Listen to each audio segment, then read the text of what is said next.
Nananatiling isa ang Canada sa mga pangunahing destinasyon ng international students. Pero nitong 2024, inanunsyo ng IRCC ang ilang pagbabago sa immigration system na inaasahang magpapatuloy daw hanggang sa 2025. Kasama po natin ngayong araw si Kaide Kikomoto, isang regulated Canadian immigration consultant na pinangungunahan ang Kikomoto Immigration Firm sa Vancouver. Kaide, maraming salamat po for joining us today. Thank you din, Teresa, and sa Omni News. Ano yung mga pinakamalalaking pagbabago na inanunsyo ng federal government nitong 2024 na maapektuhan yung international students hanggang susunod na taon?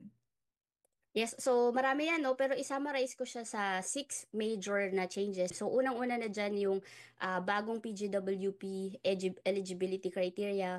And then of course, sinabay nila doon yung flag polling ng PGWP wherein tinapos nila yun, no?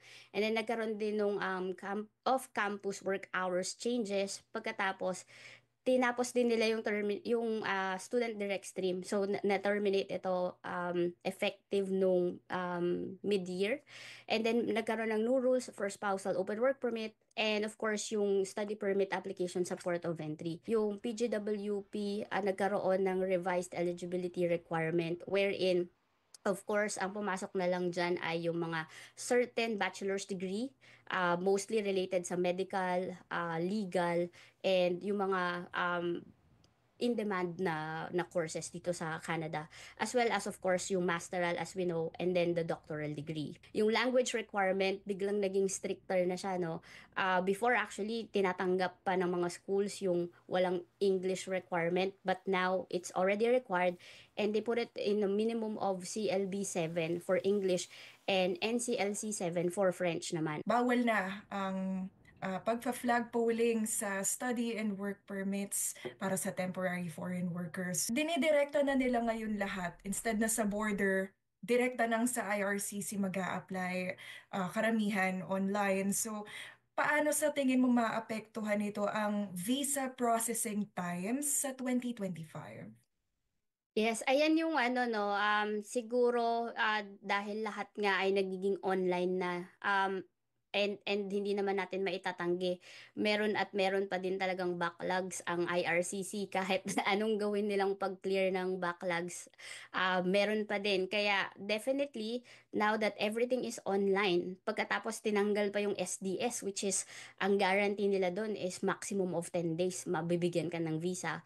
So, we can definitely expect longer processing times pagpasok ng 2025 kasi syempre, dagdag mo yung backlogs, dagdag mo yung mas mahabang processing time, and ngayon they scrutinize the applications ng mas matindi. Napansin ko siya kasi every week I give updates to my clients.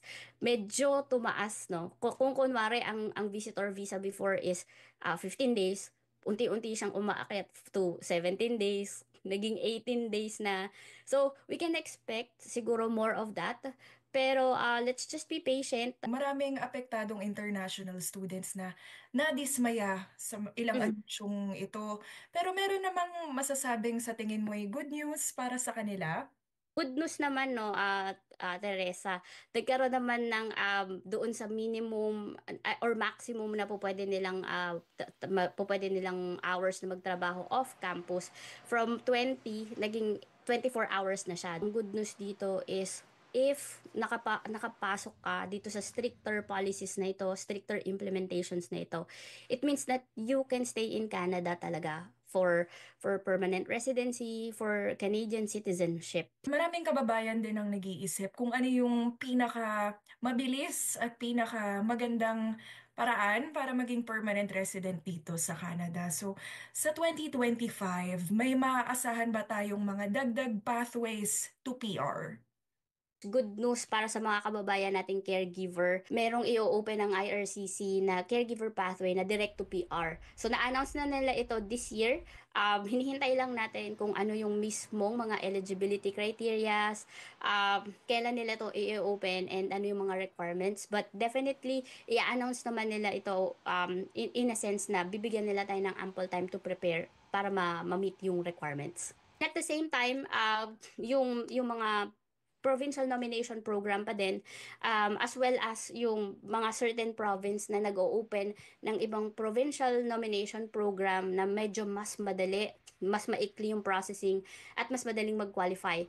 Yun nga lang, of course, in-open nila ito na may certain timeline, at the same time, may certain quota lang siya. Paano pinakamapaghahandaan ng mga kababayan natin ang mga possible immigration policy changes sa susunod na 5 taon?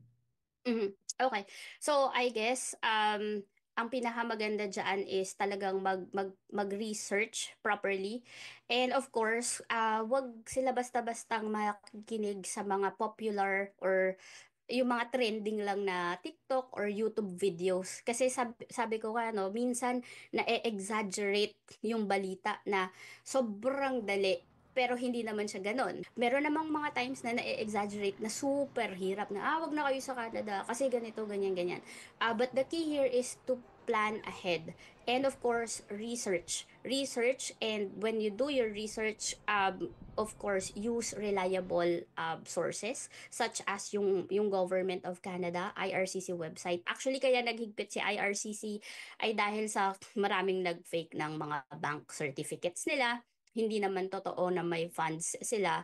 So, yung ganun ba, huwag na tayong gumamit ng mga peking credentials kasi at the end of the day, tayo din yung maapektuhan kung gumamit lang tayo ng fake bank account. So, siguro it's best to check if you are dealing with a licensed professional para nabibigyan ka ng tamang information and of course, merong accountability. Kaide, thank you so much for your time and for joining us. Thank you din for having me.